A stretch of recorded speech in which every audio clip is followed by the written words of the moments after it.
Okay, we've got a minute.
The Ramsey County Board of Commissioners meeting is now called to order. Would the clerk please call the roll?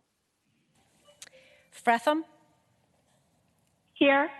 Matas Castillo, Here. McDonough, Here. McGuire, Here. Ortega, Aye. Reinhardt, Here.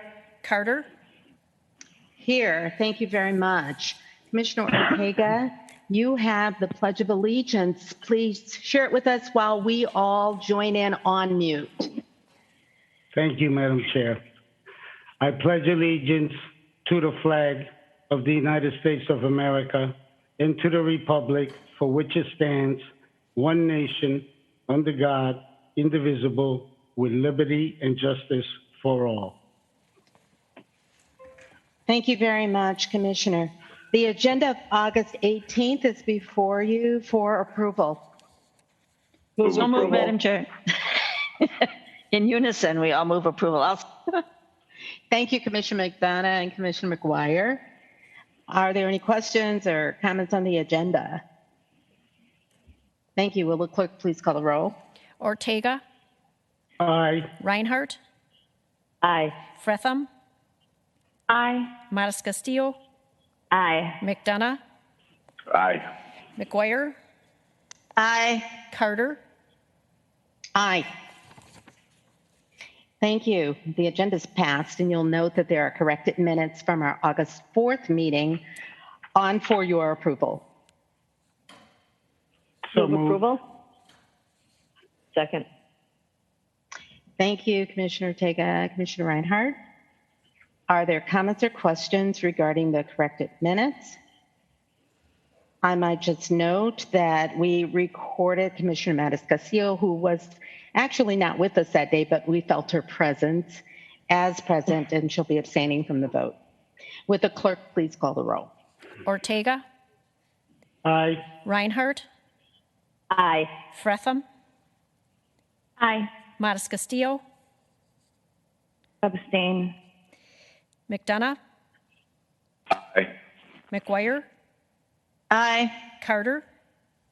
Aye. Thank you. The corrected minutes are approved, and the minutes from our August 11th meeting are before you. Is there a motion and a second? Move approval. So moved. Thank you, Commissioner McDonough and Ortega. Are there any questions or comments? If not, would the clerk please call the roll? Ortega, Aye. Reinhardt, Aye. Fretham, Aye. Matas Castillo, Aye. McDonough, Aye. McGuire, Aye. Carter. Aye. Thank you very much. I'll turn to Ramsey County Manager Ryan O'Connor for our COVID-19 update. Thank you, Madam Chair. Good morning, members. I'll start out by turning it over to Director of Public Health, Kathy Hedin. Thank you. Thank you, County Manager O'Connor, and thank you, Madam Chair and Commissioners. Here's the COVID situation update for Minnesota and Ramsey County. In Minnesota, we now have 65,716 people who have tested positive for COVID-19. That's an additional 4,200 since last week, which was actually 756 less of an increase from the week before. So we'll watch that. Total cases requiring hospitalization to date is 5,886. Hospitalizations as of today in the state is 286. That's 34 less than last week. In the ICU, it's 155, which is down 4 from last week. Unfortunately, 1,758 people have died from COVID, which is an additional 56 deaths in the last week. We will move over to the dashboard so we can show you our local Ramsey County information. So far, 8,170 people have tested positive in Ramsey County. That is an increase of 450 positive cases from last week. Total cases requiring hospitalization is 1,001, with 308 who have been in the ICU.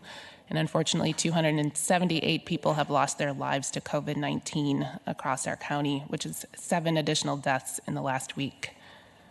As we go down to the demographics, we continue to watch this. 34% of our cases are white, 22% black, 21% Asian, 12% unknown, 10% other, 2% multiracial, and 47 cases, or 1%, are American Indian, with Hispanic people testing positive at 16% of our cases.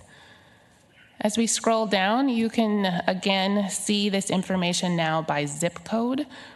We continue to watch 55106 and 55107. You'll notice if you pay attention to this map, 55104 has gotten darker, and so it continues to be of high concern, and work's being done in public health to address this.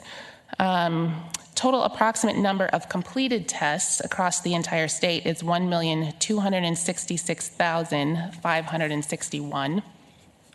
As we scroll down, this week, the positive... Excuse me, I am just checking in. I'm not seeing the screen, and just wanted to let you know that we're not scrolling down with you on screen here. All right. Thank you. I appreciate There we the go. heads up. Sounds like it's fixed. All right, so we should be looking now at the positivity rate for this week. This is also something that we continue to monitor, and it continues to be of concern to us. For Ramsey County, we are at 7.3% positivity rate. This is the highest positivity rate in the metro right now. Last week, we were at 6.3%. Currently, Minnesota is at 5.1% for the week. Hennepin County is at 7.1%, and Dakota County is at 7.2%. And then if we move down, this is information that feeds into our school data. So the 2-week case rate, which the 2-week is not on here, but we will get a link to that soon. The 2-week case rate per 10,000 people in Ramsey County, which is the metric used for school learning models, which is the in-person, the hybrid, and the distance model, updated last week, is now at 22.25. Last week, we had reported 19.65, so this puts Ramsey County school districts in the hybrid learning model for all grades. We continue to meet and connect with our school superintendents and leaders within Ramsey County. Last week, County Manager O'Connor and I, along with our schools team, had a great meeting with where our racial and health equity administrators, Prince Corbett and Sarah Hawley, shared the work of research and trusted messengers in order to support ways to meet our diverse families and share COVID-19 messages.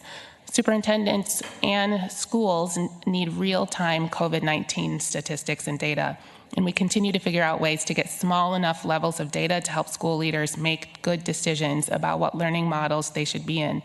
Many of our leaders are asking for zip code data, and at this point, thanks to our planners in public health, we are at least able to get city-level 2-week case rate data. But because this data needs to come with explanations and what might be causing the rates of COVID in particular cities or neighborhoods, for example, concentrations of long-term care centers, an employer that might have an outbreak, or a college that might have an outbreak, those are the things that could be what causes a spike in the cases in a particular area. So at this time, we won't be placing the city-specific data on our dashboard, but we will work out a way to have conversations and communicate this information to our city and school district leaders, along with what might be causing the rates. As always, you can get this information from our data dashboard by going to www.ramseycounty.us/coronavirus. And thank you to Christine Grill for navigating our dashboard this morning. We made it through our second weekend of testing clinics this past weekend at Aldrich Arena and Washington Tech, and will continue to provide testing at these two sites for the remaining weekends of the month of August. 1,294 people were tested over the last 2 days, bringing our total tested to 2,451. And if you think about it, that's 323 people per hour. We're so grateful to both the Ramsey County Testing Branch and outreach teams, and to that of our partners at Karen Organization of Minnesota, Hmong American Partnership, and the Hmong Healthcare Professionals Coalition, our staff and interpreters who speak Hmong, Karen, Spanish, Somali, Oromo, connected with so many of our residents this past weekend. Our testing branch and logistics teams made improvements from last weekend, and I'm happy to report that there were no long waits. In fact, we did time studies, and some cars were getting from registration through the test and on their way out of the parking lot in less than 5 minutes. We're grateful to Fairview Foundation and M Health Fairview's John Swanholm, Joan Pennington, Keith Allen, and Ingrid Johansson, along with the amazing nurses, docs, and EMTs who were swabbers. As someone who got swabbed, I was glad I was in their capable hands. Also grateful to the MRC and dedicated staff who are spending their weekends working hard to protect the people of Ramsey County. Just to note, we saw positivity rates last weekend of 4.54 at Aldrich Arena and 3.4% at Washington Tech, and with between 60 and 70% of people testing people who are tested identify as Black, Indigenous, POCs. We'll get this weekend's rates later this week. And to compare, we saw positivity rates at Jimmy Lee back in June of 2.8%. As we work to accommodate the walk-up, drive-up demands, we do recommend registering for an appointment. If appointments are full, and they likely are, make sure to get on a wait list as we work to release these wait list names as the testing days progress. Again, we're providing tests at Aldrich Arena on Saturdays from 2 to 6, and at Washington Tech Magnet School on Sundays, also from 2 to 6. Thanks for the opportunity to provide you another update this week. I will be gone for the next 2 updates, and in my place will be a combination of Public Health Deputy Incident Commanders Laura Anderson and Zach Hansen, and possibly with a cameo by our Medical Director, Dr. Lynn Ogawa. I'll turn it over to County Manager O'Connor. Thank you, Director Hedin. 3 additional updates for the commissioners before we take questions. On the schools data, we did have a conversation with the superintendents for the second time last Thursday that followed up from the prior week, and that meeting was attended by all the Ramsey County schools. I think the biggest thing that I would highlight for the board at this point in time is that even the 2-week case rate positivity data that Director Hedin referenced remains a blunt force instrument, particularly for a district as large as the St. Paul Public School District. This is something that continues to be vocally spoken about, and the St. Paul School Superintendent and I have been in daily conversation about trying to figure out with public health if and how we can continue to improve our data and drill it down to a more specific level. The idea of zip code level data is truly where we would like to be, because it allows decisions to be made within communities in ways that are more responsive to the way the pandemic is moving through our community. It's not equally spread across. And even at a city level, that can mask where we are seeing opportunities and challenges. As Director Hedin mentioned, the different testing rates, even at different testing sites, positivity rates. And so we're continuing to evaluate what is the best way we can work with our school districts across the county to advocate with MDH for continuing to go farther. It will be difficult. We continue to hear from our schools leaders that for them to be able to make the types of decisions that parents and the broader community are hoping they can make, if the best we can ever get to is at a higher level of data where we're currently sitting. 2 other topics on the topic of homelessness. Nothing new here. It's something you've probably seen, and I know many of you have been hearing as well from constituents and individuals concerned throughout our community. Our homelessness counts continue to rise, particularly our unsheltered populations. It is a significant issue that clearly is larger than Ramsey County, St. Paul, Maplewood, or any other community working on the topic of homelessness. And we continue to and will continue to reiterate the need for state and regional support on this important topic. It is not far until fall. Fall leads to winter, and there remains great concern about what the state's response will be as we enter cold weather months and shelter capacity becomes even more constrained.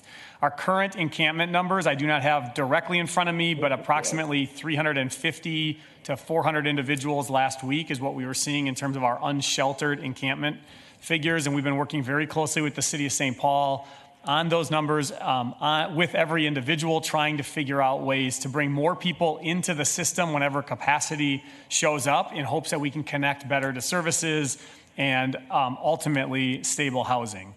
As part of our ongoing work and dialogue with the city, I will be participating with the deputy mayor in a conversation with the city council tomorrow where they receive an update. It's been quite a while since they've had an opportunity to do that. The policy advisory group subcommittee chair, Commissioner Modest Castillo, will be able to also be a part of observing that conversation, and we'll see where the discussion takes us. Really, it's an opportunity to remind everybody of 3 areas in which the work has been moving forward. 1, the planning work that's been happening for the upcoming winter, which involves a coordinated partnership between the city and the county.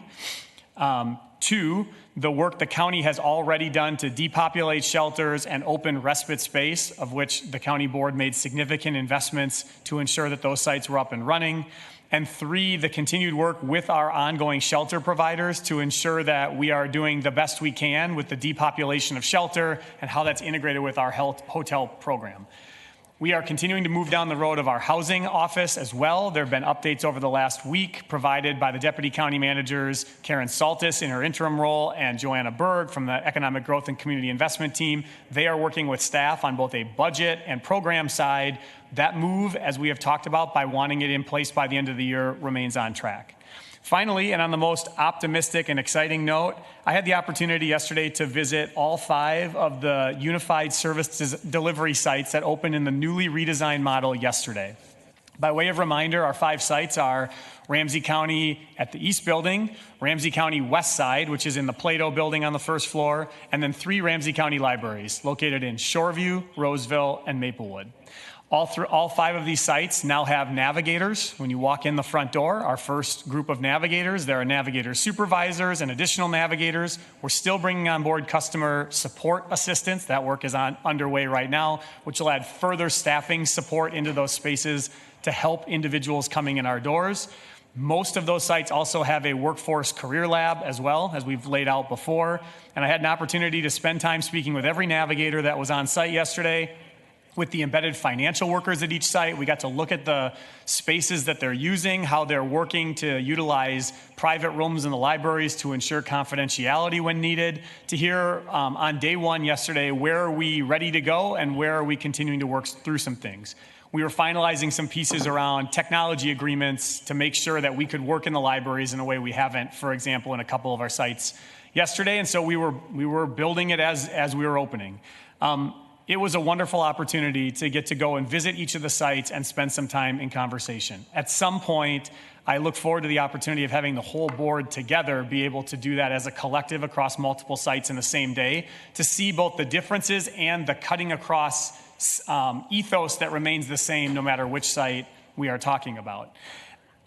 In the meantime, I would encourage commissioners to consider dropping by one of the 5 sites and seeing them, talking to the navigators right up at the front, spending a few moments asking questions. If you would like any assistance in scheduling a visit to any of those sites, please reach out. But I think what you would find are optimistic staff who are fully committed to a new model, who recognize the need to move out of the old way of doing business, and also who see the next 6 months as an opportunity for us to truly learn a lot as we go. This is not us pretending we have all the answers on day one. And what I saw was a team of leaders at all levels yesterday that are so committed to doing this work well. And I just want to thank every individual for spending their time and sharing their thoughts. Many of them participated in photos. So when the From the County Manager column comes up today, you'll see waving pictures from many of them who offered to be a part of this week's column. And I will end this part of the update just with the acknowledgement that this is one of the most exciting and challenging things to take on. It was both very uplifting to see the sites yesterday, and at the same time, it takes a lot to think about where we're trying to go and where we're currently at and how we think about the long-term space in our libraries and how we program. There's just a lot that we're planning on the fly, and COVID has done that across a number of areas, both in the public health arena with the community and in these service areas. Yesterday was quiet. We assume that for a while in many of our sites, it will be relatively quiet because this is brand new in terms of the services that can be accessed at our sites. We will continue to push out this information. We'll continue to encourage people to go to the places closest to their homes moving forward. And we also are in current conversations, or constant conversations, I should say, about opportunities to further expand the Navigator model as we go into new and different spaces to ensure we're reaching every corner of the community. Thank you, Madam Chair, for letting us provide those updates, and Director Hedin and I would stand for any questions you may have. And thank you very much for the updates. Certainly there is much work going on to meet the needs of all of us during this COVID-19 period, and we appreciate all that you are doing. I want to open up for questions from commissioners. Looking to see, there are a number of hands raised. I'll call on Commissioner McDonough. Thanks, Chair Carter. A couple of things. One, first, back to Kathy and the work that you're doing to try to drill down on our rates here to help the schools make their decisions about how to proceed, I think is really important work. I know it's a lot of work. But each district within Ramsey County, that information is going to be really important, but I really wanted to call out where this information really can be helpful and can really make a difference is we've got so many charter schools in our community that really focus in either on a geographic area or mostly within a community. Small schools, Hmong schools, Latino, Latinx schools, African American charter schools. And we know those rates are impacting various communities differently. And that's important information for superintendents and boards of the public schools, but also really important for folks that are managing and running a lot of the charter schools to provide opportunities for our kids. So thank you for that work. I know it's a lot, but it's really going to be helpful here to help make sure every one of our kids are in a safe environment, but get the best opportunity for learning. And I just wanted to reinforce that. And then Ryan, congratulations on opening the 5 centers. All good news, good stuff. Glad people want to be in the picture. That's a good thing. Looking forward to seeing those. And as the community gets accustomed to these being available, I'm sure they're going to be heavily used. And then I did have one question on the update on the homeless issue. I haven't heard for a little bit here. And of course, I've been out of town for the last 10 days, but has the city had to shut down or adjust? That was a tough thing on some of the encampments within our community. Early on, the CDC and the governor, recognized that we did not have a spot for every homeless person, every unsheltered person to be able to move them in. And so there was the issue of ensuring that folks at least could have some semblance through an encampment somewhere. But then as those encampments grew and the public safety issues surrounding them and the public health issue grew, very strategically, I know we've had to address some of those. Have we had some of those encampments rise to the level where the city has felt like they've needed to come in and close them down or move people around? Commissioner McDonough, Madam Chair, thank you for that final question. We did not hit the level where they did end up taking any actions to close down encampments previously. We got right up to the line, and then they worked very hard with the county outreach staff, law enforcement, in a non-enforcement style way to ensure that they were able to not take those actions at those times. I would point out, however, that looking at this week and beyond, the issue of some of the encampment issues have grown more significant and serious over the past 2 weeks.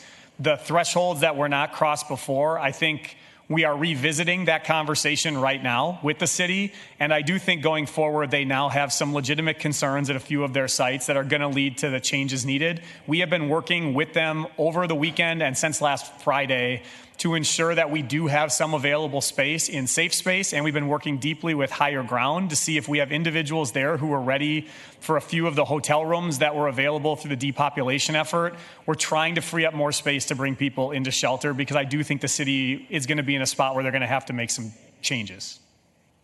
Thank you. Madam Chair Carter, if I could have a follow-up, please.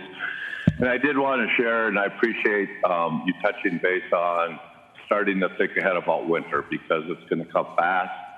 And encampments, even though they're not a solution by any means, throughout the summer, spring, and even into the fall, they can work for individuals in a way that they won't work in the wintertime. Absolutely won't work. And I did participate. I was asked to sit in on a conference call with our folks from Radius and People Incorporated because they're really concerned.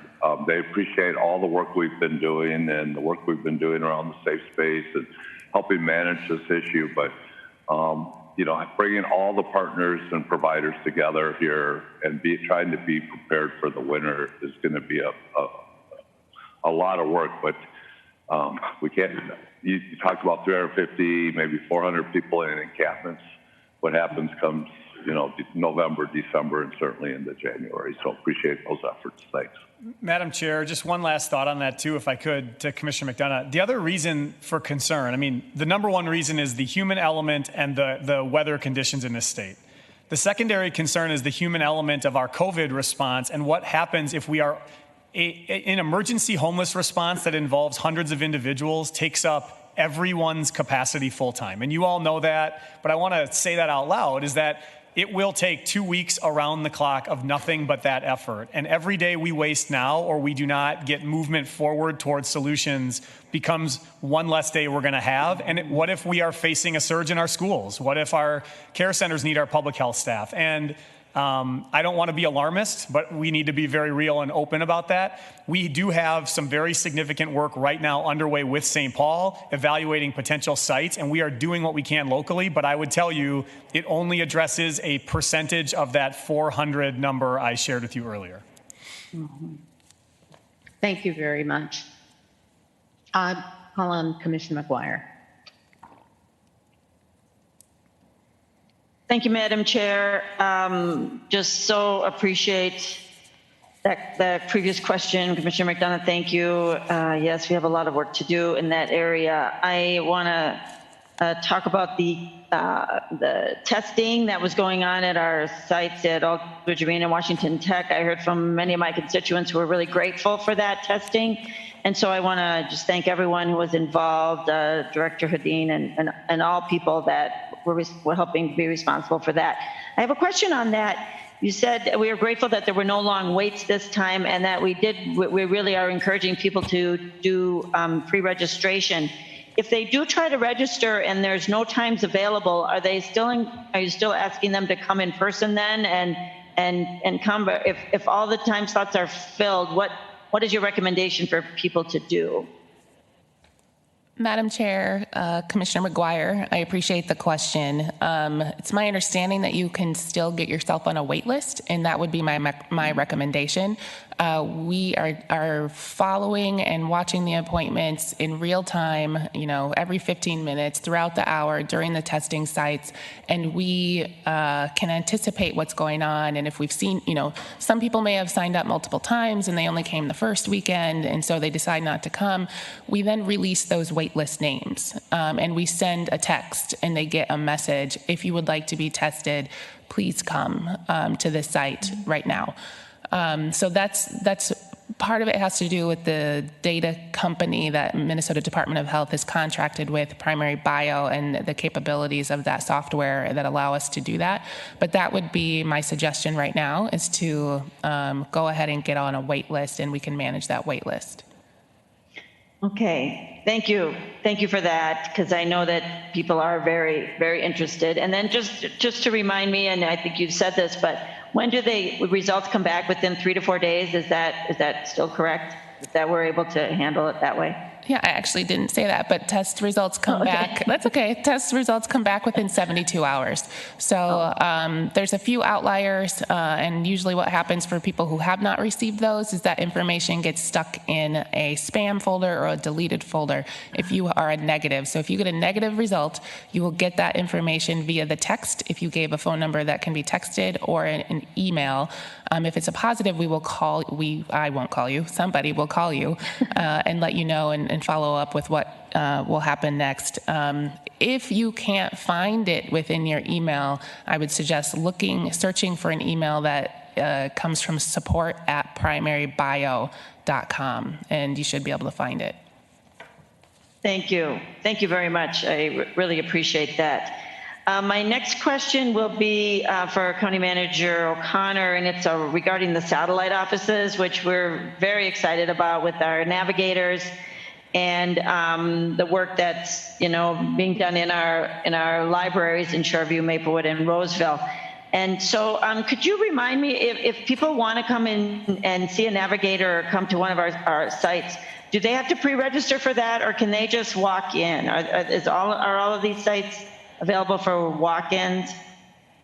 Thank you, Madam Chair. Commissioners, they definitely can call 651-266-8500 is always a great way through the call center that we're building, unified call center, to reserve ahead. It's not a bad idea. It ensures that you can be set for a time where you can receive service the moment you come in, 651-266-8500. However, we are also taking walk-ins. And so the Career Center, the Career Labs, for example, I don't know why I'm yelling. Let me back off my voice a little bit. Sorry. I'm just really excited to get that phone number out to everybody. I noticed everyone around me started to shift weirdly as my voice was going up. The Career Labs are on a reservation basis in the event that they fill up. Across the 5 sites, there are approximately 10 computers per site, which would give 50 workforce computers. I believe 4 were being used when I was there yesterday. So there was no issue, but if there was, we would work on scheduling. We also are, if need be, scheduling in 30-minute increments for the Resource Center computers, which are free use computers with available free printing at all sites. And those sites, we would schedule if need be, but what navigators told me yesterday is if someone were to come in and they were full, they would say, are you dedicated to this site, or are you willing to go to one of the other sites? And if someone says, I want to stay here, they just get them in the next available slot. This will likely at some point be a bigger issue for us, but I don't foresee it being an issue for the next few weeks. Thank you for that, Director O'Connor. I really appreciate all of this effort, and I absolutely appreciate the work that our libraries are doing in this effort. This is also a reminder that our libraries are not open to the public for library services right now, except for you can walk in and pick up a book that you've reserved. So the libraries themselves are open now for workforce solutions, which we appreciate, and now for navigators. And I was recently, just last week, in the library in Roseville for voting. So so our libraries are definitely resource centers, and I'm just appreciate the flexibility that they're displaying while we're providing these services to our public. I just want to thank you, County Manager O'Connor, for recognizing that this now in the future that our libraries are, we have to face some decisions on our libraries that were already really busy with a lot of work going on at doing library services, and now we're adding all of these really important services in them. And so these decisions will continue to be in the forefront. I know of our library board. We have a meeting tomorrow night, so we'll be thinking about those and how we're able to manage all of these additional services that are now being done in those buildings, which I think is really important. And I know that we all support those services being done in those buildings, but just to recognize that that's upcoming work we're going to have to do on how we manage all of the work that we want to do in our libraries. Thank you, Madam Chair, Commissioner McGuire. I will see you at that library board meeting tomorrow night for the conversation. Looking forward to that dialogue about the vision the board has set forth and how we are working to implement that vision through these service centers. Your libraries are performing as excellent county spaces as they were created to be multi-use spaces in ways that maybe at the beginning weren't envisioned, and that is shining through. I think the big question that, I don't know that we're looking to have a workshop today, but I would just flag for the board that as we consider the long-term reopening, more or further opening of the libraries might be a better way to put it. I think you will be able to open book service and material service in the libraries, but the idea that the community rooms can simply go back to the way they were used is probably the part that we're going to have to talk about first. That until we are able to add additional space on the libraries, which is rapidly a part of this whole plan, and we're thinking it through, I would ask the board to consider the idea that the most important use for some of those study rooms is the idea of a financial assistance room. And that's shown through yesterday. And what I really saw is that these libraries can both open to the public at the right moment where it's deemed safe and operational and still do exactly what we've started to do. It just means there's going to be a couple fewer community rooms than we had before. And we can coexist in ways that are really going to set a standard that'll be with us for a long time. And thank you for that, and I appreciate that, and we are, looking forward to those conversations. Thank you so much. Thank you very much. The one constant that we see is the change that continues in our environment. Commissioner Ortega? Thank you, Madam Chair.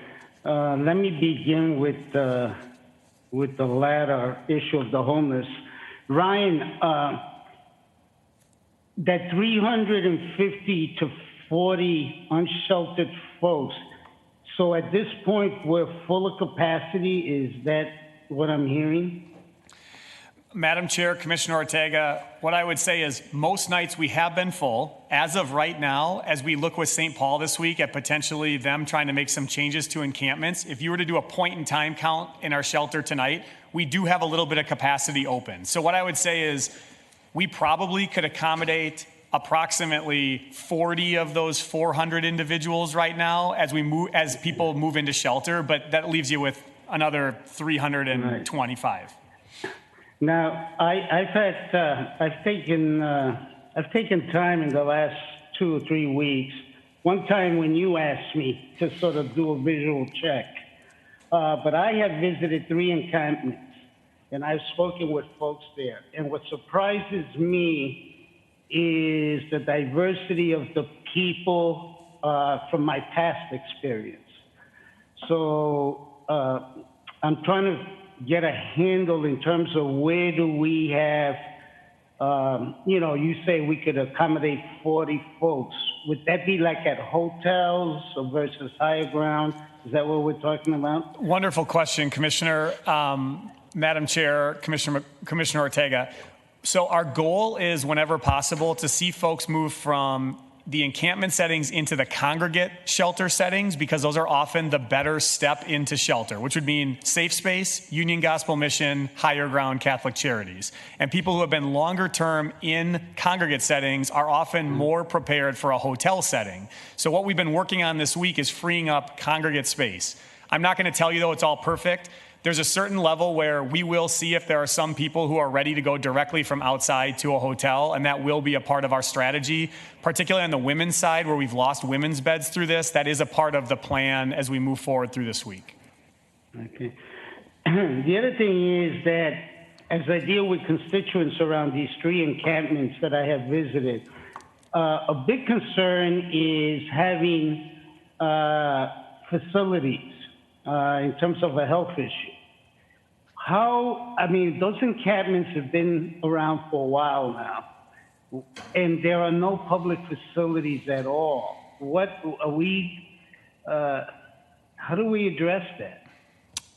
Commissioner Ortega, Madam Chair, the Policy Advisory Group Subcommittee, this has been an ongoing topic that they've wrestled with throughout the entire pandemic. So I do want to call out their work on this. I'll do my best to summarize, and if I miss something, we have two commissioners here that have been closer to it than I on some of that.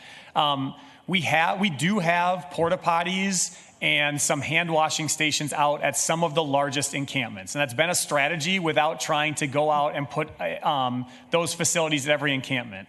I do not want to paint the wrong picture that everyone who is homeless is suffering from some sort of a mental health issue or a drug issue. However, I need to acknowledge the intersection between substance abuse and homelessness and how the two intertwine. We have had some issues where our hand washing stations got pulled by the vendor because they were being used for things that went way beyond hygiene. And that's an ongoing issue that we keep working through. And I want to thank our vendors for having stayed with us through those processes. But it's been very difficult to maintain sanitation sites at the encampments. However, we continue to work with the city to do that. Okay. All right. Let me. That's good to know. But we do eventually. I get my constituents, especially the ones because the encampments are around downtown, right? You get both sides. There are those folks that have actually go down there and buy tents for people, and there are others that want them completely removed. So it's really diverse opinions of what to do with folks or how to help them. The other question has to do with the public health department. Clarify for me, what is the data that we're lacking exactly besides the generic information? What is it that we need exactly in terms of the data? Madam Chair, Commissioner Ortega, I'm assuming you mean the data that we can't drill down small enough for schools, for example. So the problem is the negative test data. We don't get demographic data of people who test negative. All the negative data, all that has to go to the Minnesota Department of Health is the number of negative tests. And so we don't have a denominator to be able to figure out the true number. So that's the problem. Okay. All right. And that's good to know, because people out in the community are not as they're better informed than we think. And I'm always challenged on this data, to be honest with you. That a week doesn't go by where I am not, where there is criticism, not from us, Ramsey County, but in general, the way the data is collected, the credibility of the data comes into doubt. And I think this goes a long way. I mean, we need to not throw a million numbers at folks. They need 1, 2, or 3 measurements that make sense to them. All this other stuff, now that it sort of gets lost, and the credibility, this is what I'm hearing anyway, is that they question it. They're not saying it's, bad or anything. They just don't, they want it to be more science. If it's going to be science, let's make it, science. So I'm glad that we're moving in that direction. Thank you very much. Everybody's doing a great job, and I think that we're just, I keep telling folks, it would be much worse if we weren't doing a good job. So I want to thank everybody for everybody's work. There's not any set group of employees. Everybody's doing a good job. Well, thank you very much. Thank you. Madam Chair, if I could add one more thing to Commissioner Ortega. I appreciate that you mentioned that, a few weeks ago when we talked about the effects of racism and the timeline I provided, that trauma is there and it's in our communities. And I think what's equally important to the numbers that we see are the stories and what we hear from people, which is why it's so important that we have community liaisons, that we connect with our community organizations, and that we're listening to what people are saying, and we make decisions about how to move forward based on both of those elements of data, the qualitative and the quantitative. So thank you for highlighting that. Thank you. Thank you very much, Commissioner. Commissioner Reinhardt.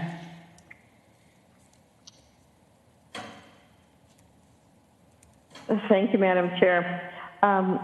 First of all, on the issue of the homelessness, I know that that it's a bigger problem with the city of St. Paul, but it is a Ramsey County-wide issue, and there have been a few times this morning where it's just been referred to as the city, and I know that you're very sensitive to that. So, but I do recognize the fact that it's a bigger issue in St. Paul, but it affects everybody county-wide and beyond that, actually. Some of my questions have already been answered regarding registration and getting into the centers, the 5 sites that we have. So I want to talk a little bit about, this morning I was part of a Wipe Your Area Chamber of Commerce event featuring Secretary of State Steve Simon, and he talked about minvotes.org, mnvotes.org for people, because the pandemic obviously is having a big impact, well, with the voting, when you look at with the primary and the mail-in voting and the early voting. Anyhow, there were 2 things, well, several things that he pointed out, but I think it is related to making sure that people are safe. And that was one of the biggest things he talked about. So, but there are issues, there's a lot of questions out there, fraud, security, mail-in, early voting, all the things that we're trying to do. And there was a lot of reassurance about how you can really look at, was your ballot accepted? Are you signed up to get the general election absentee ballot? But he also talked about election judges or poll workers and trying to get more people to participate in that. And I know that's been an issue for Ramsey County also, because in the past, the majority of the folks that were in those spots, which are paid positions, including the 2 hours for training, were retired folks. And so they don't feel, even though some of them have done it for years and years, it's not the right time for them to do that. So I just want to put that out there now. We've got absentee ballots for the general election will come out in mid-September. And I think, Madam Chair, that it would be a good idea to have just before that, to have Mr. Triplett come in and talk, have a briefing on how that will work, and to reassure people about what their options are. In person, mail-in, and there is special legislation for 2020 election only that is going to help with that as well. And so I just think it would be really helpful for people to hear that, and to sign up for being an election judge. And again, the website is mnvotes.org, and it's got a lot of information there, especially when people have questions about it. Another thing that I think is important as we are heading into the fall flu season, fall and winter, is the concern about people getting just the regular flu shot, and how that could, that hopefully people won't forego that because of what it can mean as far as in combination with the pandemic and the possible overloading of our hospitals, and just really taking that also very seriously. And I know that there'll be a lot of, I would assume, push to get people to come in and get their flu shots as they normally would. And so I'm just kind of thinking ahead as far as what we need to do to not only deal with the issues today, but as we're looking forward. And I know that that's what we generally do in Ramsey County, is try to anticipate what's coming.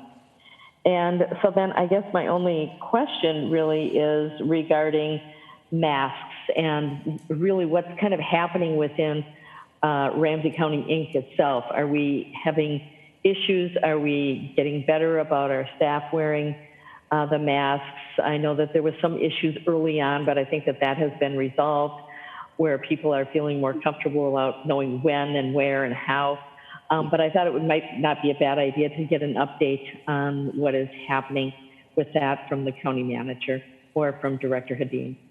Madam Chair, Commissioner Reinhardt, there's a little bit on each of those topics, actually, so let me see if I can run them through in reverse order. On the mask compliance, sometimes my office sort of is the place where when things break down, that's when you hear about it. You don't hear, no one's emailing you on days when everyone's wearing their mask as often. What I can tell you is visually from being in different buildings, I have seen strong mask compliance from our staff and everyone visiting.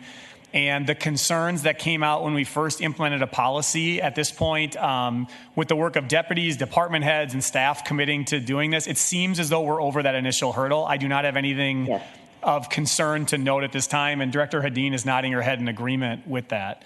On the voting topic, September 1st, the Information and Public Records team has a service team quarterly update. This is one of those topics that'll be in front of the board, so you can expect more from Elections Manager Dave Triplett on that day. On the issue, it was elections, the encampment, and there was something else. On the issue of encampment, I want to be as just specific as possible. I was trying to actually be very precise in my language intentionally. We have worked with 2 cities so far during the pandemic related to homelessness, and I mentioned Maplewood and St. Paul at one point. Maplewood's issue, as far as we know, we have not been actively engaged right now. This is a different dynamic than years past, and that's why I think it is important to acknowledge. In the past, we have had more spread out encampments across Ramsey County. The numbers have actually led to a gravitational pull towards the urban core, and it appears that almost all of the encampment work this year is in the city of St. Paul, which is unique and different than past years. And so as we think about our response, I just wanted to point out that dynamic is very different than any year that I've been a part of this in the past. And if you are hearing from cities, I would continue to ask the board that it's just not on my radar, and I want to make sure that we are engaging with other cities if and when issues are arising in different spots. Flu shots, thank you. On flu shots, I wanted to acknowledge that the Human Resources Department has been directly working with Health Partners, our medical provider, healthcare provider, working through locations and availability of flu shots for all employees as we get toward the winter, because it's weird. Normally we do it at all our buildings as part of a regular run of the workday. As it's a different setup, we are having a planned outreach to all staff as we move into the fall. Thank you very much. Appreciate it. Thank you very much for your questions also, Commissioner. I just wanted to note that as Commissioner Modis-Castillo and I were both at the elections office in vote counting this past week, we also heard from Dave Triplett in elections. The great success actually that they had this year in acquiring election judges and people to work with us. Of course, the work looked a little bit different with the high number of absentee ballots, but we were encouraged that he talked about first-time judges. He talked about the variety and diversity of our judges, including bilingual and interpreters being available to us.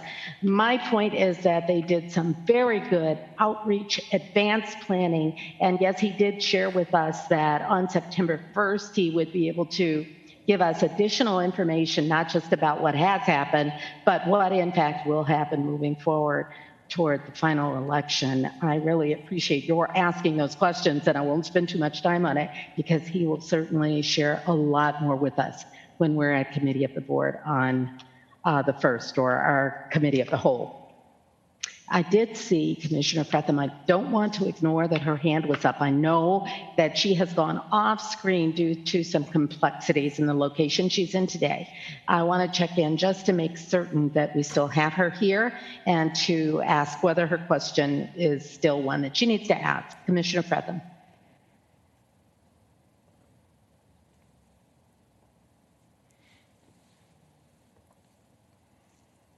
And if I don't hear her right now, it is because she has been communicating that she's working through some difficulties. So we'll pay attention to when she may be available and signaling the need to ask a question or make a comment. Thank you.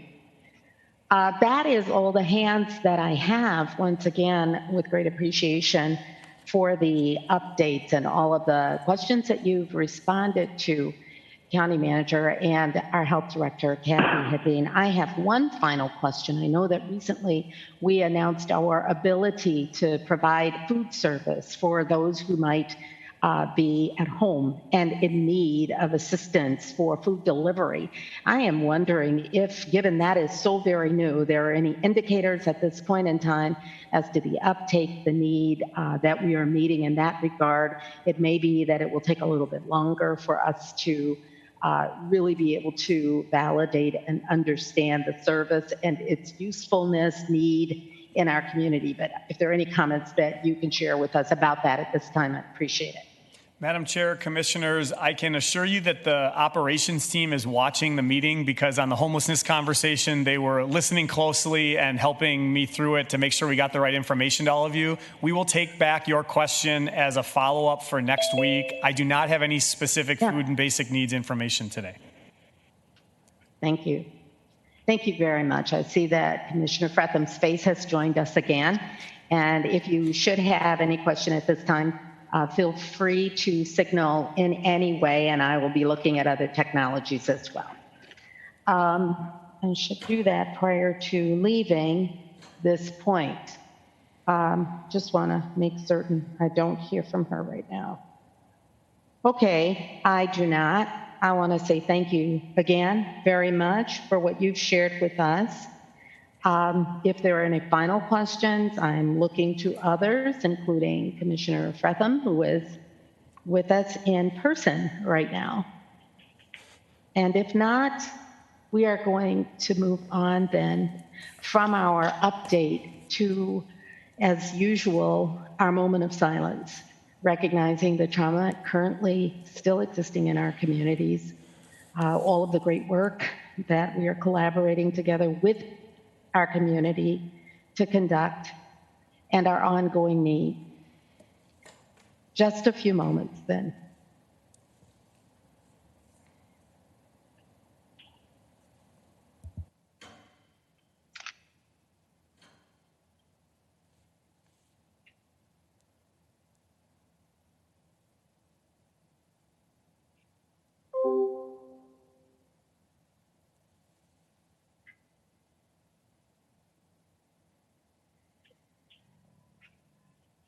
Thank you very much. Again, we're not taking a lot of time, but I do appreciate your indulgence to continue to recognize our great trauma in our communities, acknowledging that while we're working together and while we are able to realize successes and to provide help and to see people working together collaboratively, assisting each other, it is still a great moment and cause for concern.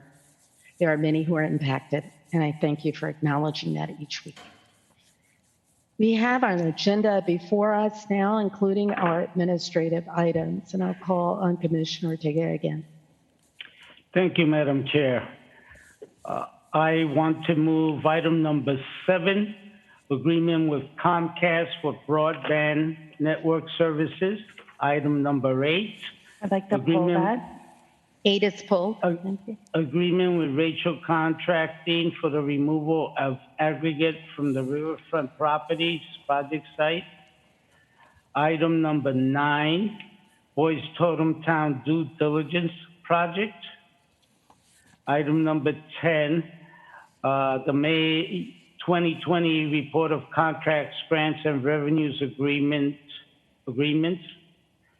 And I think that's it, Madam Chair. Thank you very much for the motion.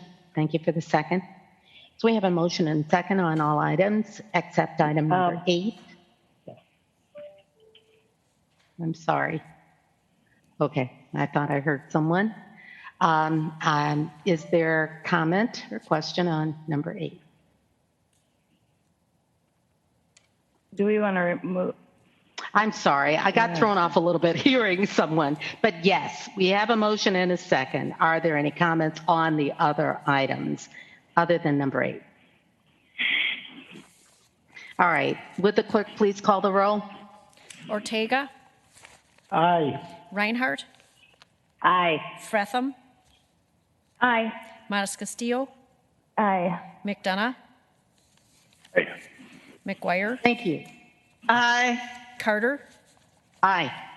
Thank you. Jumping the gun a little bit there. So all the items have passed, and we'll go back then to number 8. Commissioner Montes Castillo. I think you need a motion to move it. Thank you. I move number 8, Madam Chair. Thank you. Second.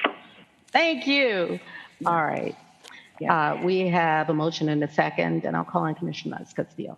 Yes, thanks, Madam Chair. I just wanted to pull this item and have a little further conversation about it. I have had a lot of back and forth to many questions I had related to this item with staff, and I really appreciate Jean Kruger, who's been working on this project for many years. I think that she's probably in the chambers, and so before I start asking or adding to, we'll let her kind of give a presentation on where we're at on this particular item.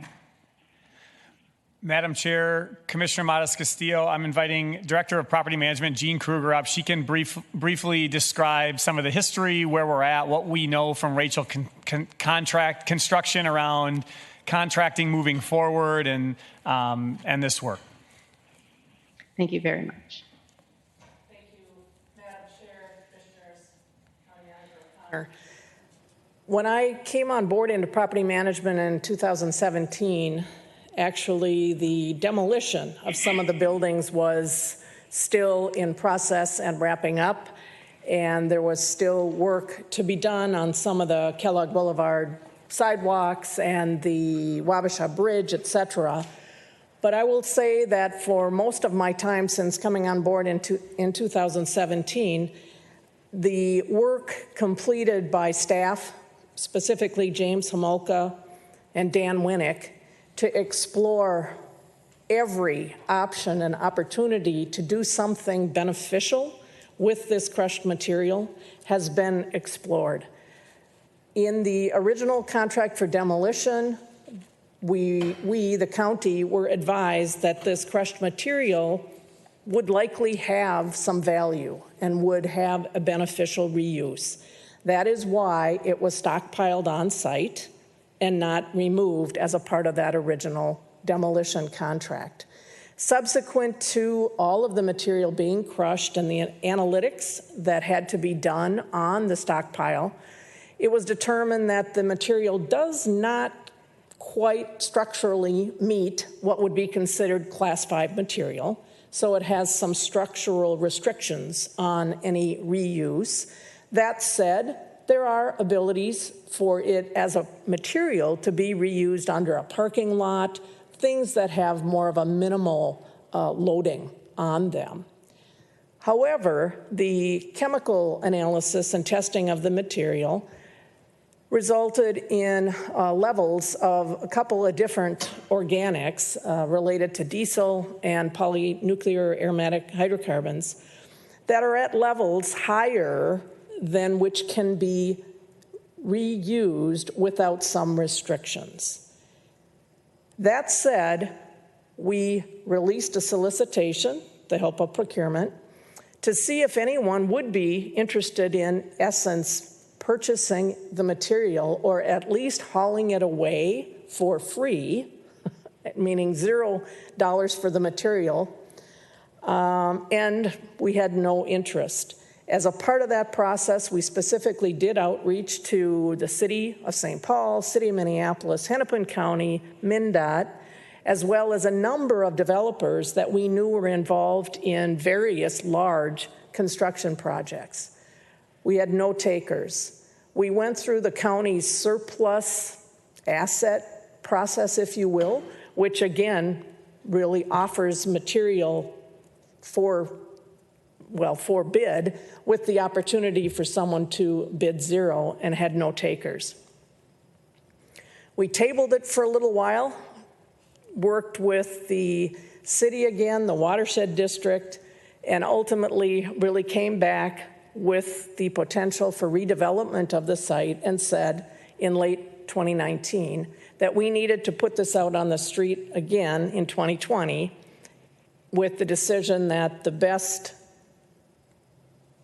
thing at this time was to remove it and to put it out for bid with the scope to remove the material and landfill it. The best case scenario is that some of the material in a landfill can be used as what's called like daily cover, meaning it provides a little bit of a beneficial use in the landfill as opposed to merely being landfilled. It also can be used to help in the landfills to create roadways so that it, again, has some beneficial use in that respect, but ultimately it's ending up in a landfill. We felt at the end of 2019 that 2020 was going to be the right time to get the material off the site, and so this last solicitation was issued earlier in the year, April timeframe. Specific outreach was made by the procurement department to a number of small businesses that are involved in the construction world, and we received 5 bids. They ranged from the Rachel contracting bid as the low to, at the high end, just over $2.6 million. Quite a range, but we're comfortable that awarding this to Rachel Contracting will allow us over the next few months to remove the material from the site, to have it then be in a position that we had agreed with the watershed district as to what the grade would be at the site and remain up until such time as development occurs on the site. We would very much have preferred to not be paying to landfill this material, but again, credit to the team and others. As I mentioned, the reach out to MnDOT, we engaged through the Community and Economic Development Group as well and their contacts, but we really do not see any reuse potential for this material, and we're specifically told by developers that it's just not worth it to them to take the risk of this material in their construction projects and what the future might hold if there should ever be any issue on or adjacent to their project sites due to contaminants which may not even be these, but if there is any organic contaminant problem found on adjacent properties, they're just not willing to take that risk. Gene, before you wrap up, one of the big conversation topics has been contracting inclusion with the board and a focus on continuing to reach out. You talked about the prime efforts at the solicitation moment. Could you mention the follow-up conversations you've had with Rachel Construction and their anticipated use of subs and what that would look like so that the board's aware of that as well? Right. This procurement action is done under the supplies, equipment, materials, and labor, so it goes out as a request for bid, and upon receipt of those bids, it's awarded to the lowest responsive and responsible bidder. We did reach out to Rachel Contracting and got from them that they anticipate just over $350,000 of this work will be through small businesses working as subs to them. And if they do achieve that, which they will be reporting on through the project, roughly that's a third of the cost of this overall project. And you have to remember that a significant part of the cost of this project is actually the landfill, the cost to dispose of the material. And there we really have not many choices in terms of where the material can go. So we will be monitoring and tracking with Rachel. Part of the contract is that they have to report the subs and specifically related to the work that's performed by women-owned or people of color-owned businesses. So we are doing what we can in that arena to help ensure that some of this work does go that way. Again, yet in this bid process, the award is lowest responsive and responsive bidder. Madam Chair, I'll conclude. Thank you, Gene, for those comments, and we can take any other questions. I'll just conclude by saying we'll ensure to provide regular reporting up to the board as well when property management receives those reports, should the board choose to move forward, because I know this is an important topic where you'd like to see the results match the stated commitment from a potential vendor. Thank you very much. Commissioner Castillo, did you have follow-up? Yeah, thank you. And thank you, Dean, for going through that history. I think it's really important. A couple of us at least weren't on the board when this process started. And so to hear that history, I know it's helped me get comfortable with this. I'm comfortable with the fact that we need to remove this rubble and debris and that it needs to go to landfill and we need to have it hauled. Some of my other concerns, which were answered today, and I'm really glad that Rachel got back to us in time to talk about their subcontractors. And I think it's really important, we've spent the last, year talking about how we improve the ability for small business and minority and women-owned and veteran-owned businesses to engage with us. So it's really important to me that we continue to do that work and that we highlight that we're taking that really, as more than just a goal, but something that we're actively working toward. And so I'm feeling better hearing that Rachel has, is going to give some reports back. It's a large number. $1.2 million is a lot. And so we want to make sure that everyone who potentially could work with us has the opportunity to bid a contract like that. One of the questions that I have still, and we keep using this terminology, responsive and responsible bidders. And I'm just wondering if you can define exactly what that means. I know we talked about it earlier this week, but I think it's important to know. And who sets that policy? Is it a county policy or are we following some other rule from the state? So, Madam Chair, Commissioner Modis Castillo, probably getting a little out of my element in terms of exactly who, and I might turn that over in a second, but certainly from the property management perspective, we work with procurement, and based on the type of procurement sets the direction as to how that solicitation moves forward. If your question is more around, is that driven by statute or other, I think I will have to see if perhaps County Manager O'Connor can help me there. Madam Chair, Commissioner Modis Castillo, I am by no means a procurement attorney, and I'm not going to play one on TV. However, what I would note from my limited understanding, there are prescriptive statutory outlined terms and processes. So what I would say is the terms of responsible and responsive bidder are statutorily defined terms that help. If I was speaking for the Association of General Contractors, I think they would characterize it as it tries to set then what is defined as a playing field by which all bidders are able to understand how to compete without political patronage being what drives a public process. The only other thing I'll add to that, though, is the determination of those particulars ends up being a county determination through our procurement office in partnership with legal and potentially the department in the procurement. So while the terms are set forth in state statute, the implementation, like so many things we do, happens at a local level. And it is important for us to continue to make sure that the way we are doing it is both fair, transparent, accountable, and reflective of the policy conversations we've had with the board to date. Thank you. I really appreciate that. I know in all of our economic inclusion work and our town halls, we keep hearing this over and over that it's very difficult for small businesses and minority-owned businesses to kind of break into this contracting work. And so I really appreciate the work you've done and the due diligence you've done to connect on this. Commissioner Modis Castillo, just two final things as we move off the topic.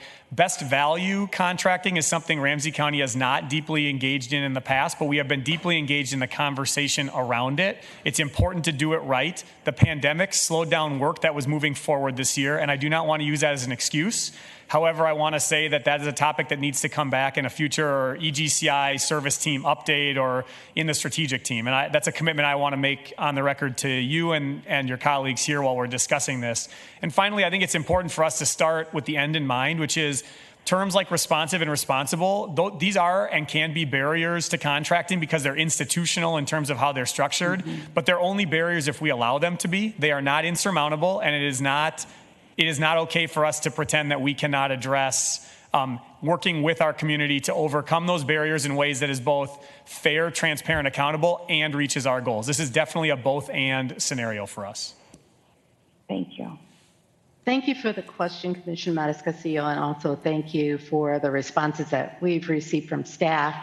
Best value, responsible, responsive, meeting our goals. All of this continues to be front and center as we work to ensure that we are doing just that with every tool that we have, including contracting and procurement. And this is not something that I believe we should all think is a finished question.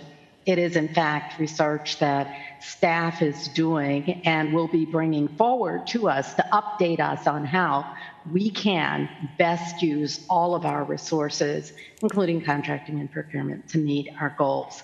I would just check back in with the county manager to see if you can update the board on when we will hear more about that area of our work and research that we are doing and options that we may have for the future.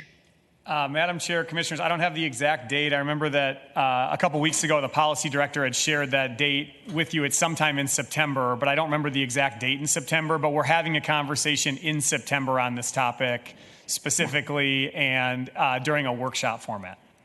Thank you very much. And again, thank you, Commissioner Matas-Castillo, for the question. I do see a couple of other hands raised. Commissioner McGuire. You know what? I'm going to ask you for forgiveness. I see Commissioner Fretham, and we have not been able to hear from her. So if we can now, I'd like to call on her. Thank you, Commissioner Fretham.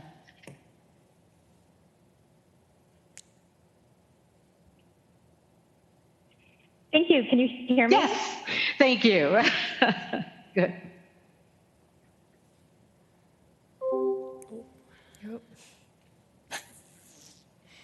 Okay, so we did hear you, Commissioner Fretham. Are you there? Oh. I'm back, I think. Can you hear me? We can see you in strange ways too. Go ahead.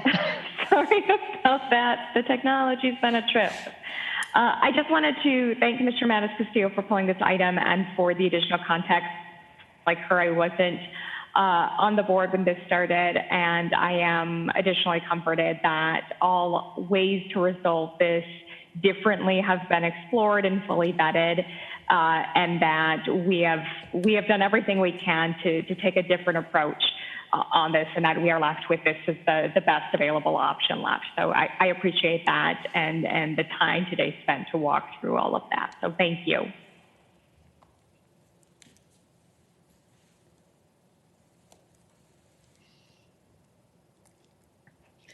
Thank you, Madam Chair, and I also appreciate that this item was pulled. Thank you, Commissioner Matas-Castillo. I was on the board when this was happening, and we all have such a strong desire to make sure that we use all of our materials. Whenever we demolish or have a building that we're removing, we want to make sure that we do it in the most environmental way possible, that we try to reuse as many materials as we can, and so we all have this huge desire to do that, and it's part of our policy that we do that. And so it was really hard to see this item come up, and I want to just say how much I appreciate the due diligence that our property management department did to make sure that we explored all options on using this material. I mean, I think it's really hard for all of us that we weren't able to find another place for this material. So that's just very frustrating, I think, for all of us. And I don't know if Director Kruger is still there, but if she wants to just comment on our policies. I mean, we have this amazing policy and effort to really reuse materials. And I think when we took down the West building, we were able to reuse so much of that material. And we do it at great effort and sometimes at some cost, but we really feel dedicated to doing the most environmentally responsive thing. So I don't know if Director Kruger wants to comment on any of that, but I'm proud of our county that we try our hardest to do that. And this is just one case where, as much as we had all these efforts, we're still where we are today. Is Director Kruger there that she wants to comment at all or give us any more feedback on that? But I just know that we do make every effort to reclaim materials. So going back to the county manager, is Director Kruger still there, or would you have preliminary comments to share? Director Kruger is still here. Madam Chair, I'll turn it over. Thank you. Yes, Madam Chair, Commissioner McGuire, you're right. We do really strive to reuse, recycle as much as we can and on every project and even in our day-to-day activities. That's why it was so difficult to ultimately make this decision that there was no beneficial reuse. And we might have irritated a few developers or staff at the city and or MnDOT in circling back. And I didn't mention it, but even our own public works. This goes back to Jim Tolis days, and we circled back again. So it truly was a difficult decision to make, to say that we're going to have to go out with the request for bid for removal and disposal landfill. Yeah, difficult, and we'll continue to do as much of the recycle and reuse as we can. It's the right thing to do. Thank you so much, and thank you again for all of your efforts in recycling back. I really appreciate that you feel that you made every effort. So thank you for that. Yeah. Thank you, Commissioner McGuire. And Commissioner Reinhardt. Well, thank you. Obviously, this is an issue that has been very important to our county and to me. And we were one of the first counties that really took this on. And it goes all the way back to the Arden Hills Twin City Army and Ammunition plant, and where we recycled or reused 84% of that building, of the buildings, a 40-acre building. And we saved a lot of taxpayer dollars in the process. So environmentally and being able to use that. And so, yes, this is disappointing, but I know that our staff has just done wonderful work in trying to make sure that this gets reused. And quite honestly, there is value in the daily cover because that's something that has to be done. And so there is some not monetary value to that necessarily to the county, but it is at least something that is not just in the landfill, but actually being beneficial to that site. So you take the wins where you can. So thank you so much to staff for everything that they've done on this. Thank you. Thank you all for your questions and to staff for your responses. I see no further hands, and we are ready for a vote then on this resolution. Would the clerk please call the roll? Ortega, Aye. Reinhardt, Aye. Fretham, Aye. Matas Castillo, Aye. McDonough, Aye. McGuire, Aye. Carter. Aye. And the resolution passes. Thank you.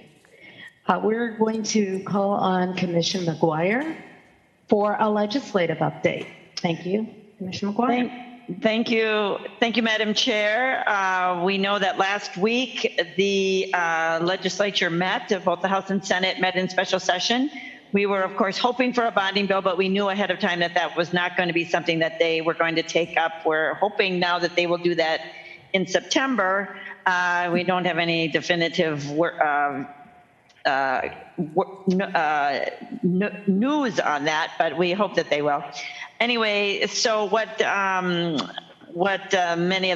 of the conversation in the special session, as we all know from listening to the news, was around the primary results, and Commissioner Myron Franz has changed positions to go to the University of Minnesota, and so we thank him for his work. He's been with the state for a while now, and he has just done great work as our finance commissioner.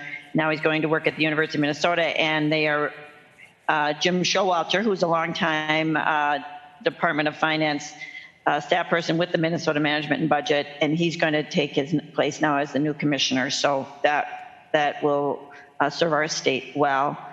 And we did lose some incumbents in the primary, and we just want to recognize that Representative John Lesch did not prevail through his primary. So in Ramsey County, we will have an election for a new state representative in that seat. And then a couple of other senators and representatives lost their primary races. So one knows never to take these elections for granted, as I know none of us do.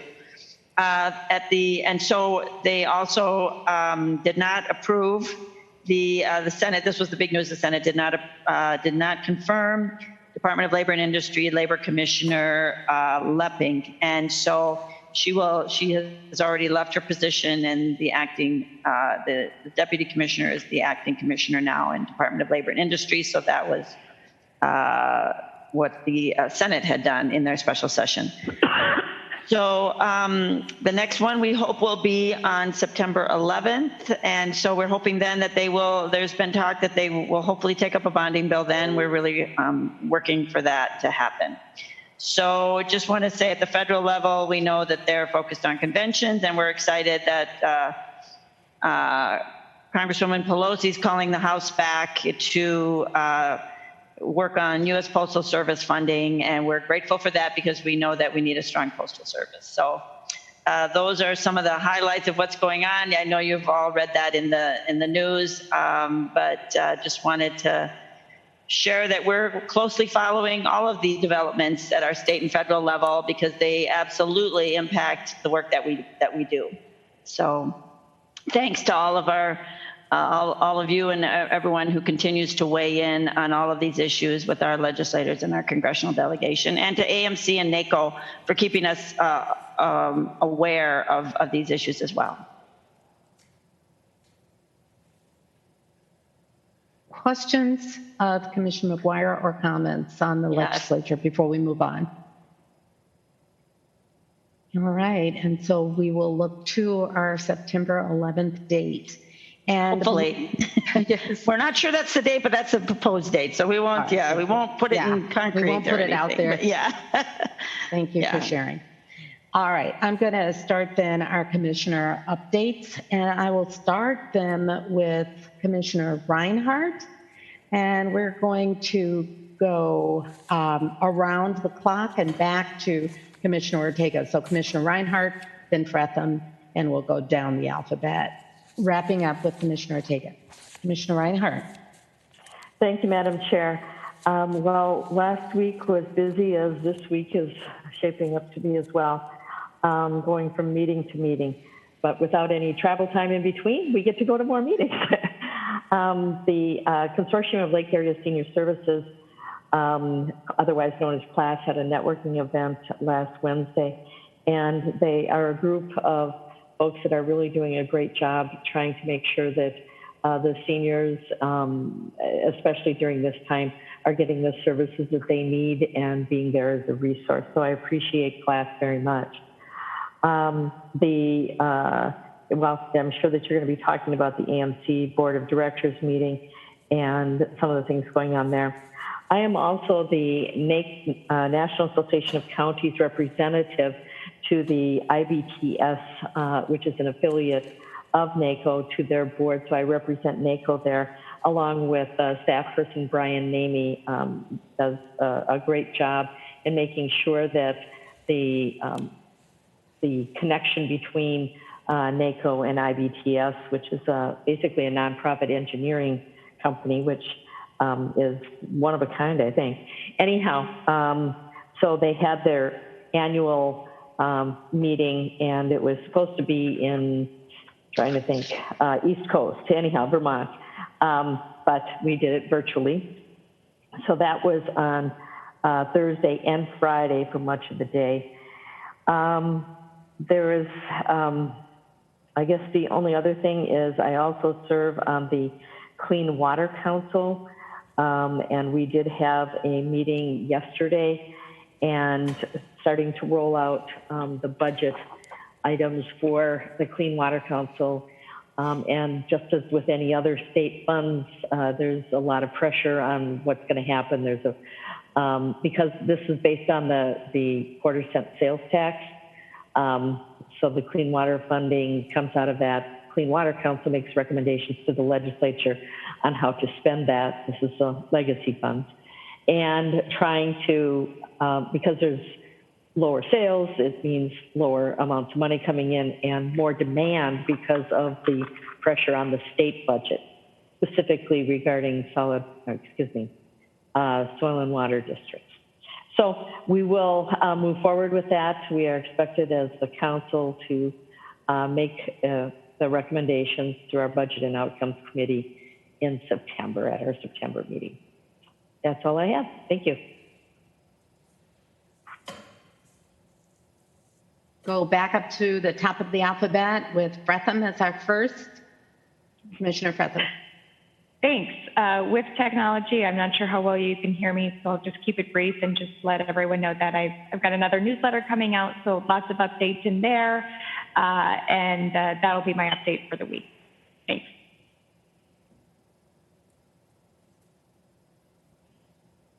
If you wanted to go on, you could.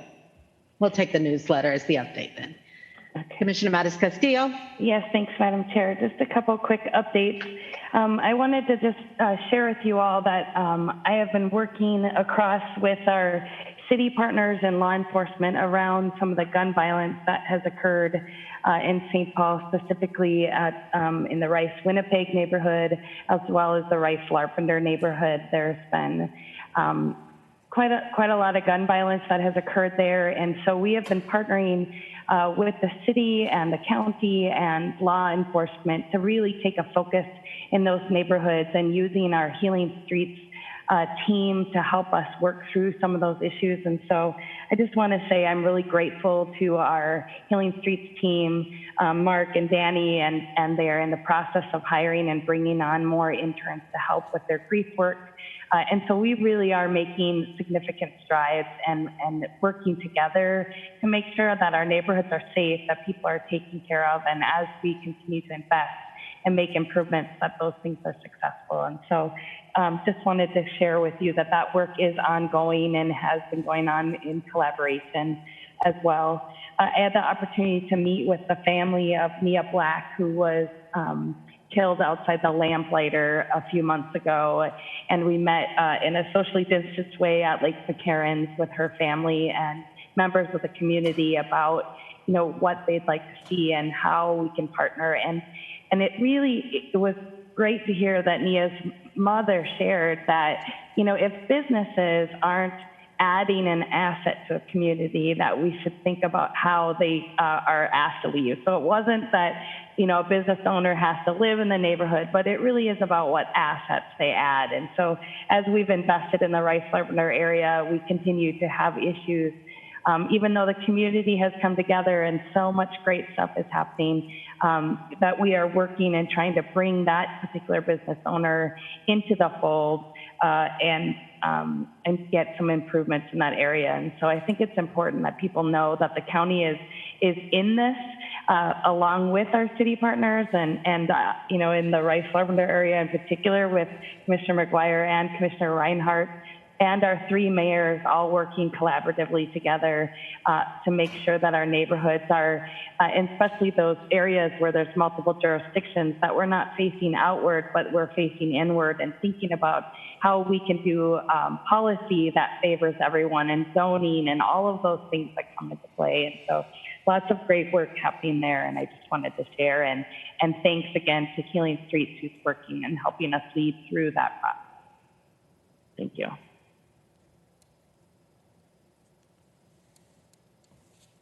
Going on to Commissioner McDonough. Thanks, Chair Carter. I just want to take the opportunity here to remind everybody, including the public, that tomorrow will be really celebrating a over 3-year journey here on the artwork in the council chambers, celebrating the political leadership of the county board and the city council and the mayor's office, and setting the stage to be able to engage with community and artists about artwork and how that reflects our community and the values of our community. And it truly is a moment, I think, to celebrate. You know, there's a lot of going on now in our communities about monuments and artwork and all these things and how they play into what it means to be a part of a community. And tomorrow we will be celebrating that community really drove this process. Community really had an opportunity to be a part of selecting the artists. I'm so pleased with the 4 artists that were selected.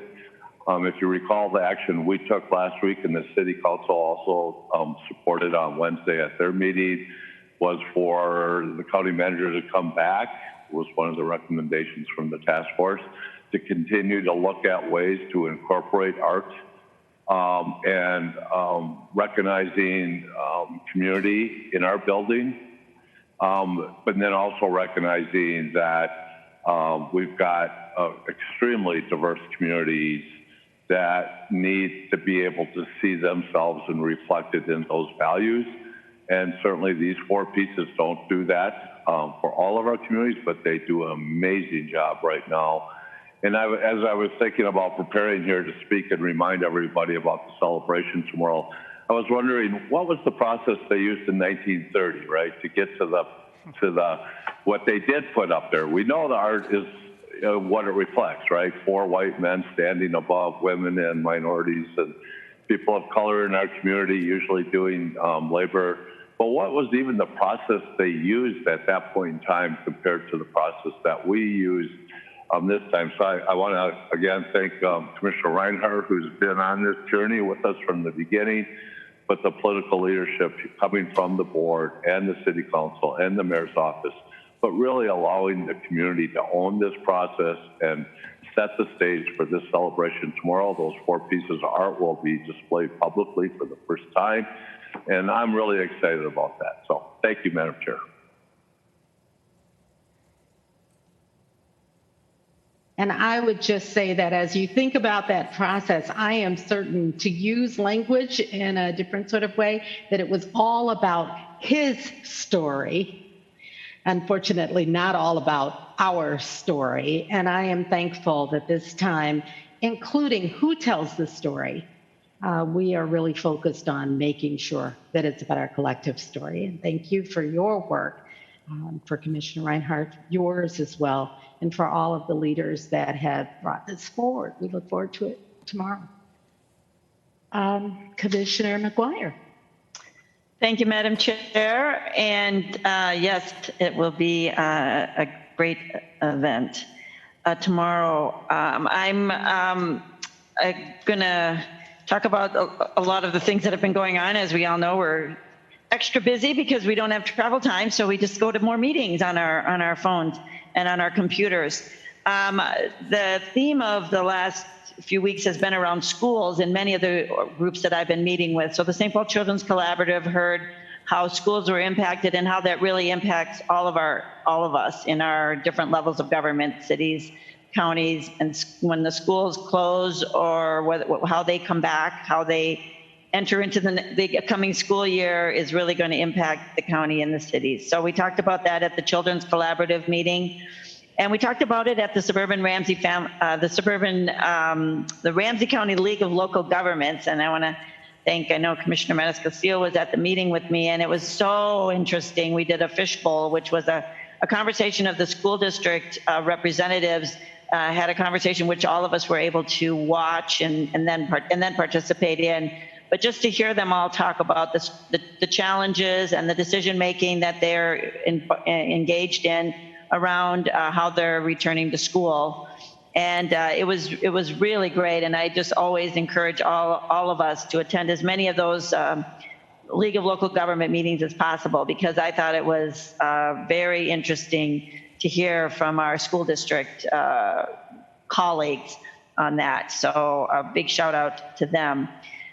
Just want to shout out to the Suburban Ramsey Emergency Coalition, Commissioner Fretham, and I'm not sure, some other people probably did it as well. We did the walk run, which was ended last week, and that raised revenue for their good efforts around food security and housing. Now they've added.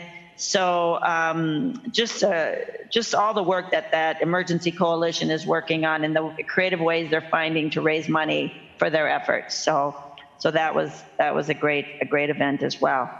The AMC Board of Directors did meet, and I appreciate Commissioner Reinhardt was filling in as an alternate on that committee. So it was great to see you at the meeting, Commissioner Reinhardt. Just a few highlights of that meeting. We had some bylaws discussion, which you'll hear more about until we're decided on that. We're waiting for final decisions on that. But we talked about our bridging divides, and we've been doing bridging divide work around transportation, and we're expanding that to just the growing polarization between entities, between levels of government, between different geographic sectors, and how can we really be as productive as an organization, but also how can we bring all of our counties together on issues. So that bridging divide works, which we thank the Office of Dispute Resolution and Collaboration with Dave Bartholomew and Mariah. They're really going to keep helping AMC with that work, and it's great work. As I think we mentioned last week, the policy committee meetings, our policy conference is being canceled, has been canceled. So our committee meetings will be done virtually, and I encourage all of us to attend those policy meetings, because that is where the policies get determined on what we lobby at the legislature for. And so our voice is really important as part of that discussion. So whoever's on those committees, they'll have the votes to bring those issues forward, and our voices are really important on those committees. And they will be virtual, so hopefully we'll be able to make those. And then the highlight of the meeting was that Governor Tim Walz came and spoke to us and actually did question and answer mainly. He answered our questions and talked to us about the issues that counties have, and they were about his emergency powers, regional approaches to different restrictions. Some of the counties are asking for that. School openings and the impact on workers, DHS billing errors, and the looming budget deficit. So it was a really great opportunity. The governor had actually asked to come and speak to us because we've been asking a lot of questions through our executive board and through our executive director, Julie Ring. And he said, why don't I just come and talk to you at your board? And he did that, and we were able to ask questions. So that was the AMC meeting. So it was a great meeting.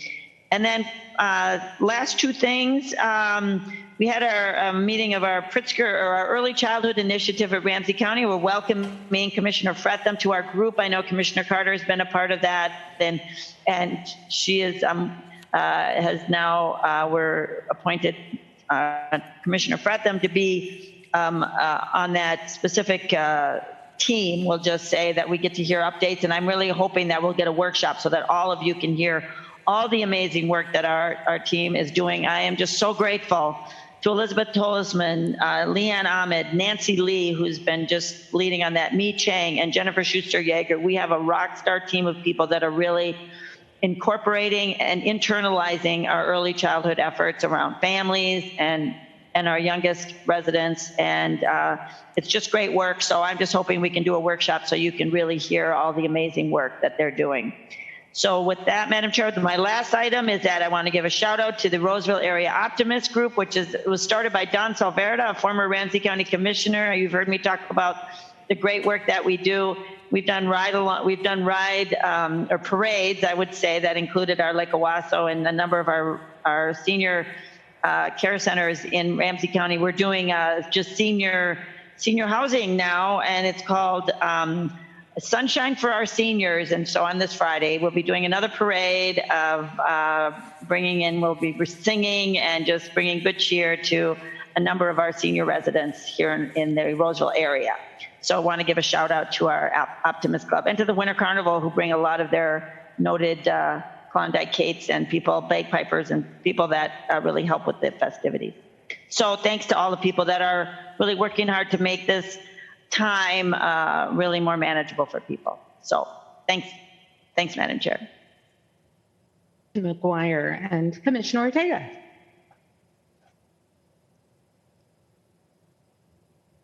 Thank you, Madam Chair.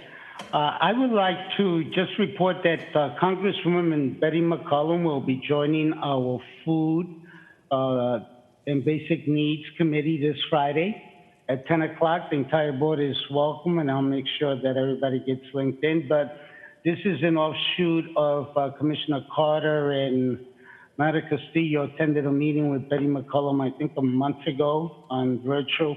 and we all talked about how do we bring the Congresswoman to let her know what we're doing in terms of the food distribution and other issues that we're addressing. So she was willing to come. She's going to be here this Friday to join us. Staff and I put an agenda together yesterday. We will have make sure there's enough time so she gets to hear what we think is necessary in terms of her work at the federal government in addressing the issues of food and basic needs. So I just wanted to report that and invite the board member to attend. We're also expanding the audience. Besides the committee, we're trying to reach down to the very people that we talked about. Our most recent rounds of contracts, and today we will finalize at least close to another half dozen to really dig down to grassroots level in terms of how do we reach those communities that might not be as connected to our traditional nonprofits. Thank you, Madam Chair. Thank you very much, and for highlighting that upcoming meeting as well. I would just share with you that I am very, very thankful to have been able to take a week off, and I stayed away from the electronics last week. I'm so thankful for the opportunity to have breathed real fresh air out in the open at a lakeside campsite. My first time in a tent, actually, for all that time.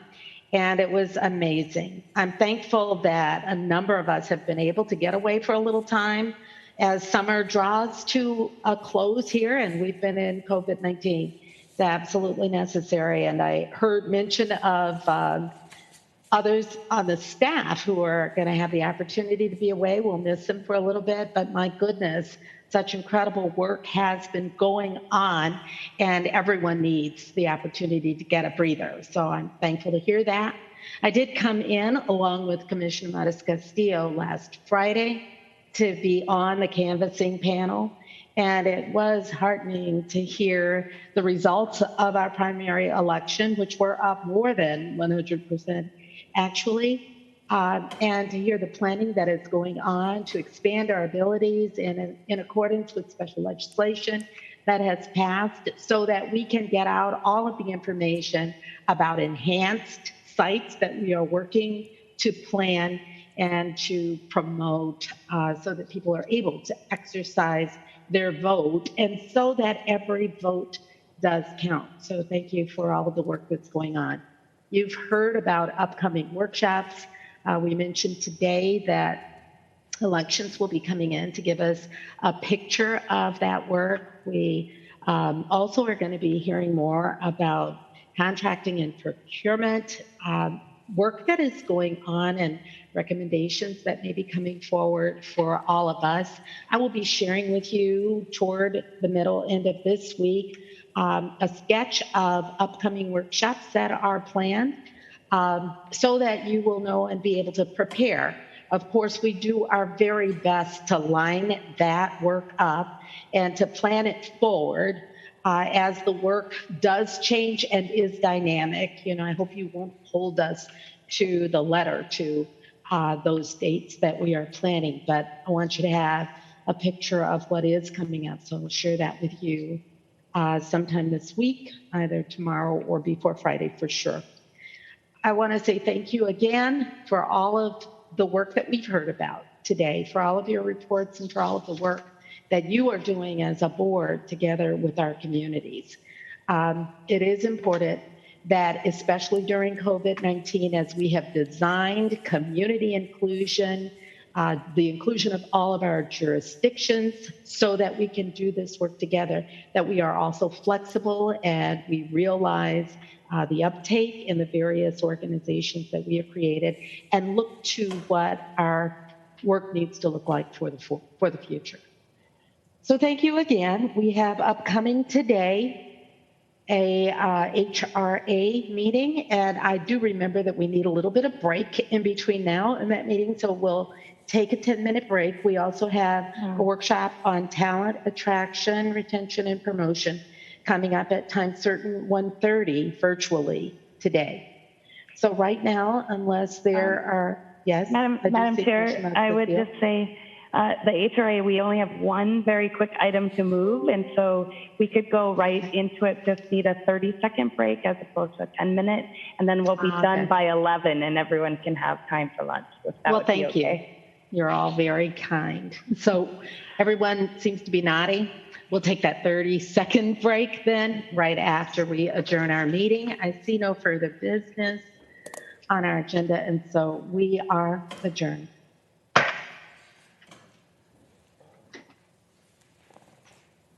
I'm not even going off camera then, since it's 30 seconds.